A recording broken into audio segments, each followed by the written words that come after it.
In this video, traders, let's look at red flags that could indicate your trade may be stopped. Stay tuned. Hey guys, warm welcome to you. Right, so what I'm gonna about doing this video was like, you know what, is this the right video to do? Because sometimes some of these things are either legit, sometimes they're not, sometimes it's this. It's like, I thought, you know what, I'll share it with you guys. You guys can take it on, take it or leave it as you see fit. You're quite big boys and girls out there. If it's something you think is interesting, you'll keep it. If it's not, you go to the next video. That's cool, I get it. So I'll put it out there anyway. So red flags that can indicate your trade will stop. So we don't know, right? Anyone tells you they know a trade is going to be stopped, they're absolutely lying, and you know this and I know this. So all we can do is kind of go, are there any big indicators, any red flags that after we've taken a trade could indicate that we might be stopped? Now, we've got to be careful. This is why I was like, about doing this video, because in the day, you've got to stick to the plan. And so we don't want to be deviating massively and going, well, the trade doesn't feel right, and coming out of it, unless we have a very specific thing we're looking for that allows us in the plan to cut the trade early. So if we go long at A, the stop's at B, and the market does this one thing or two things, these red flag things, that then in the plan says, hey, if it does this, I am allowed to trim the trade, the risk on the trade by half, or I'm allowed to close the trade, etc. What we don't want is to, like I say, take the trade and then go, it's not going to work, it's going to stop me out, I'm so nervous. Let's not do that, guys. Let's commit to the trade, put the risk on, take the deal, sit with the deal, and take the medicine if it's a stop, otherwise take the reward if it's right. But if we want to have something in there that says, hey, this tends to be very good tell that we might get stopped out, then fine. Okay, on that out of the way, let's look at the red flags. First one is price changes phase after entry. What I mean by this, if you're in a trending condition, you're trading that momentum ignition type trade. If all of a sudden it changes its dynamic, the volume doesn't continue to improve, this little subtle things that you've used to determine strength in the market suddenly is not there. Let's say it's starting to dip lower. Let's say it's starting to be much more rotational. You might go, hey, you know what, my thesis was, and my hypothesis was that this was a momentum type trade. I do not want to see this market changing phase. The volume is contracted, the range is contracted. It feels like we're in a range bound mean reverse choppy condition. I thought we were in a trending environment. That might be a red flag. That would be like, hey, we're probably going to just grind lower. I was looking for further expansion.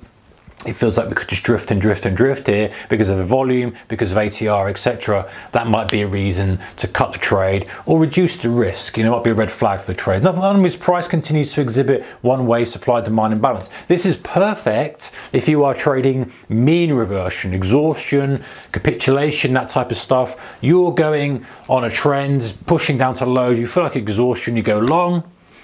And if it's still sitting at that low, consolidating at the low, me pushing leg, highs get sold, and it's really just exhibiting that one-way behavior, that might be like, hey, I don't need to hold this right until the stop level. I thought I'd spotted exhaustion. The response to exhaustion should be X. We've now got Y. That's a red flag. I've misjudged this exhaustion. I should possibly, or probably, have a look at it, trim the position, take the loss, move on, take some of the risk off the table. Number three, price behavior, very unusual and unpredictable. So I think it is so much, but let's say you take a trade, maybe after FOMC or something like that, and it starts to go chugging in your direction, or it's just, you think you've got a good handle on where the market is going, and then it does something unusual. Like, whoa, that's a bit unpredictable. It's suddenly spiked and spiked back, or it's kind of sat there and it's doing erratic behavior. This is less likely, but sometimes you get this, right? You take a trade and then it suddenly does, it spikes up and spikes lower, and you're like, oh, I don't know how to read that. Is that an algo flush? Is that liquidity vacuum? What is it? That tends to be an indicator to go, not necessarily, but you might then go, you know what, I could do trimming the risk on this because I just don't know where it's going to go. I don't know, I've got no feel for this, and it could easily just ping through my stop and stop me out. Look at the sound effect there, guys.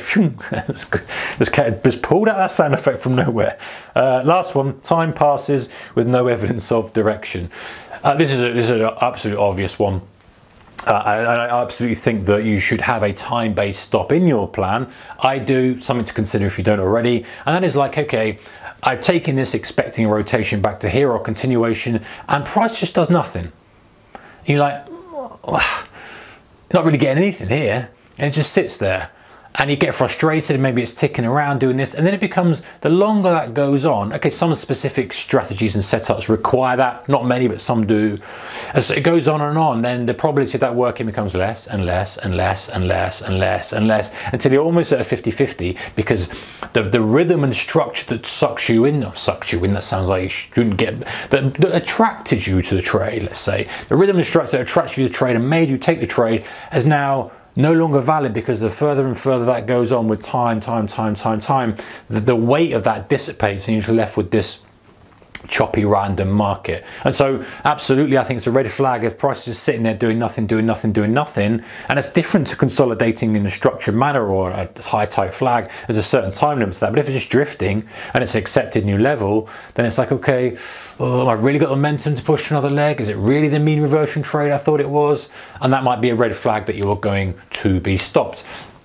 Like I say, guys, these aren't exhaustive, it's not an exhaustive list. There's some things that I've seen and observed in the market myself, and I've gone, should that be part of my plan? Should I just stomach that and not be meddling with it? And I had to make a kind of commercial decision on whether to add this little caveat that says, hey, this red flag on this particular setup is quite significant, so act in this way if you see this, because you can save yourself some money the majority of the time by coming out before you actually get stopped. If that's the way you look at it, I think it can be valuable. Take care, guys. Keep your risk managed. See you next one. Bye-bye.